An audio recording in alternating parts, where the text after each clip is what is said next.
There is a name in the car world so notorious that no automaker will ever use that name in marketing. Rolls-Royce calls them coach doors. Mazda calls them freestyle doors. Opel prefers the term flex doors, but everybody else just calls them what they are: suicide doors. And the story of how a design born out of pure luxury ended up with a name like that is worth telling. To understand where suicide doors came from, you have to go back to the era before cars existed at all. If you were wealthy in the 1800s, your home reflected it. Grand estates had wide French doors that opened outward from the center, and that same design philosophy extended to your horse-drawn carriage. Wide, rear-hinged doors on a carriage made a lot of practical sense for the time. Think about it. Women were wearing enormous billowing gowns that needed serious room to get in and out of without catching the fabric on the door or dragging away the long train through the mud. These rear-hinged doors opened wide and stayed out of the way, and at the slow speeds of a horse-drawn carriage, there was very little danger involved.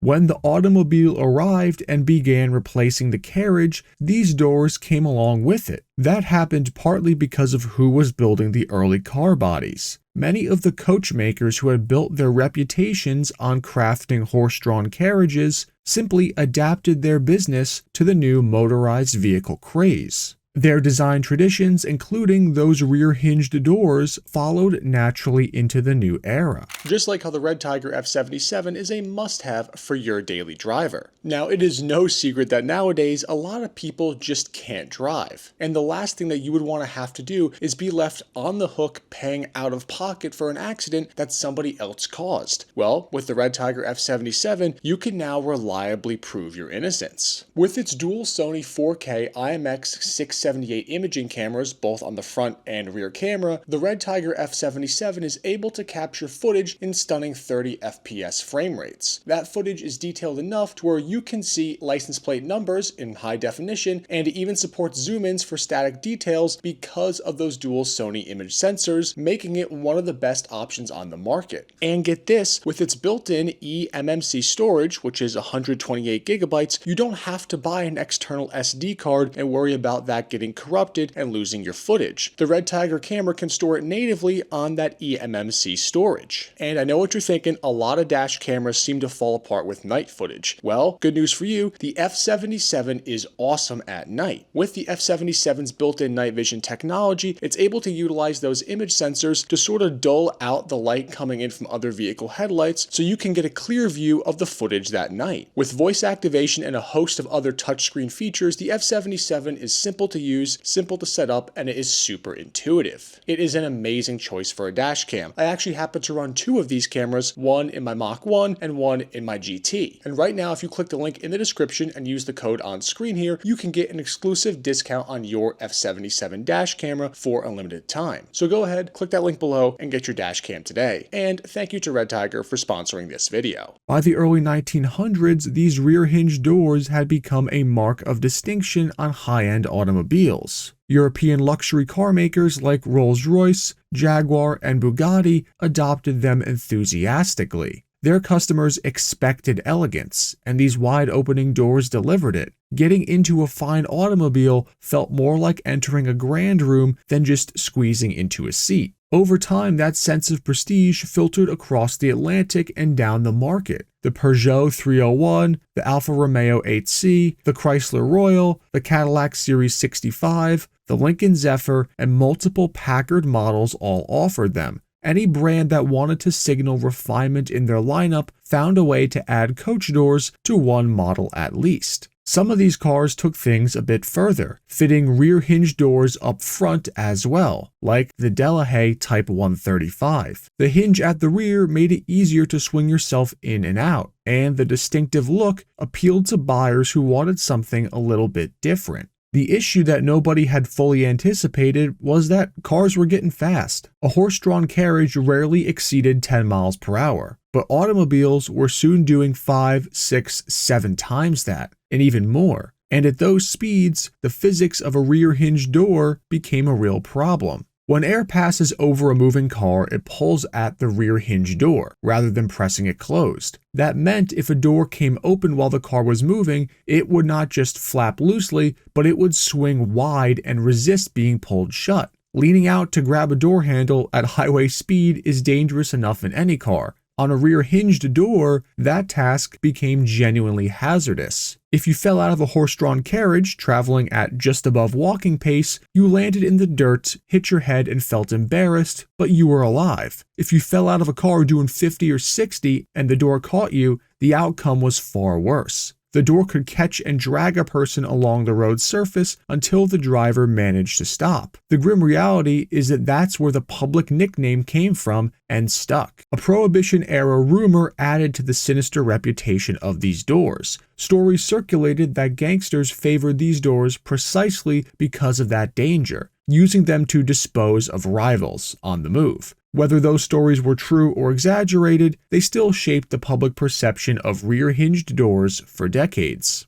Door latch technology of the era did not help matters either. Some door latches were so weak that hard cornering could help spring a door open at their own, and seatbelts were not yet required or even standard. An unplanned door opening at speed, with no belt holding you in, was a situation with very few good outcomes. These rear-hinge doors themselves took a hit during the Great Depression, when luxury production fell sharply and many brands tried to cut costs and avoid anything that looked flashy or excessive, because there was also just less of a market for it. But after World War II, they made a quiet comeback. The luxury car makers that had survived brought them back on their flagship models. The Mercedes-Benz 220, the Chrysler Windsor, and the top Rolls-Royce models all featured them. At the same time, customers were beginning to expect more from car safety. The latch technology had improved, but the public reputation of these doors had never really fully recovered. They remained a luxury option, but their days of widespread adoption were numbered.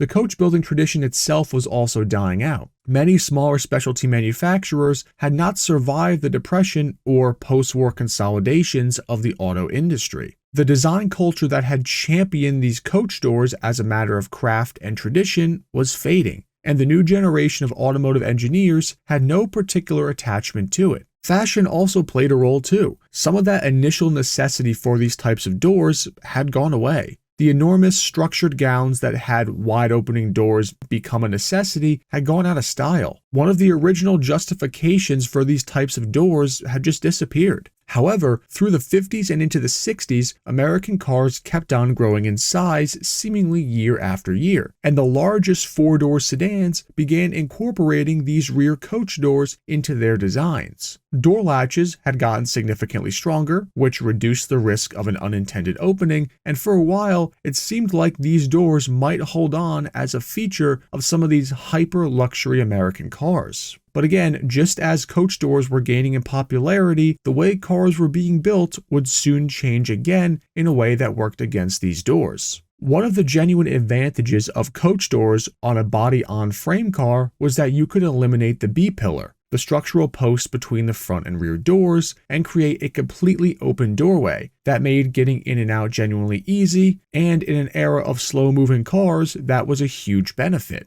As cars got faster and unibody construction became more common, body rigidity became a serious engineering concern. The B-pillar now was not just a design choice, it was a structural necessity for a car expected to handle corners at speed without flexing. Once the B-pillar came back as a requirement, the wide-open entrance that made coach doors special was compromised, and the doors themselves became harder to justify. Funny enough, paralleling this though, in England, Austin's FX4 taxicabs adopted rear-hinged doors not as a luxury feature, but as a purely practical one. The cab driver could open the doors for passengers from the front without walking to the rear of the car. It was an odd inversion of everything that these coach doors had originally represented, but it hinted at a secondary utility that would become relevant later on. In 1965, Ralph Nader published the dreaded book Unsafe at Any Speed, and this book criticized the auto industry's approach to safety. These types of doors came up as one of his concerns, even though much of the engineering work that addressed the original dangers had already been done. This book created significant public and political pressure on the industry regardless. The Lincoln Continental carried coach doors through 1967. The Ford Thunderbird offered them from 1967 through 1971. And then after that, they essentially disappeared from mass production.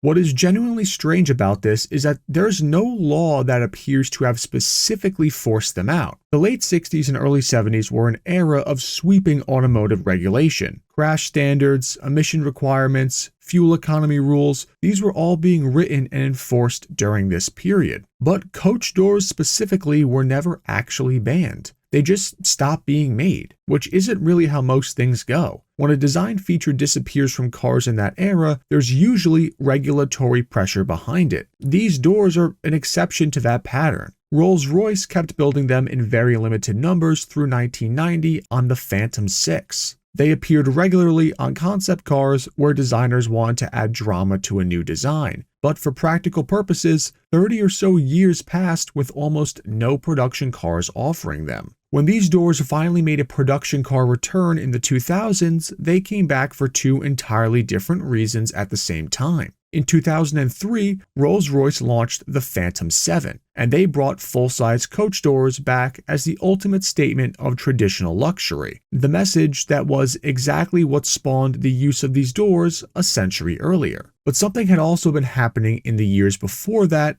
kind of juxtaposed the luxury market. A number of mainstream and utility vehicles had quietly been adopting half-sized, smaller rear-hinged doors for practical purposes. These were not about luxury at all. They were about getting into tight rear seats and loading cargo without wrestling a confined opening. The Ford F-150 Super Cab, for example, used these types of doors from 1997 through 2004. The Honda Element had them from 2003 to 2011. The Mazda RX-8 also used them over the same period. The Toyota FJ Cruiser had them from 2005 through 2014, and the Mini Clubman from 2008 to 2015. Other trucks would also offer similar features, and none of these were true luxury statements. They were just solving a space problem, and rear-hinged doors happened to be the right tool for it. With a lot of short-bed single-cab trucks being on the decline in this period as well, these extended cabs with these rear coach doors actually became super popular as a mid-ground between what a single cab used to be and what a crew cab was. Then, in 2019, Lincoln brought coach doors back to the Continental as a limited edition, a final nod to the model's history before the Continental nameplate was retired in 2021.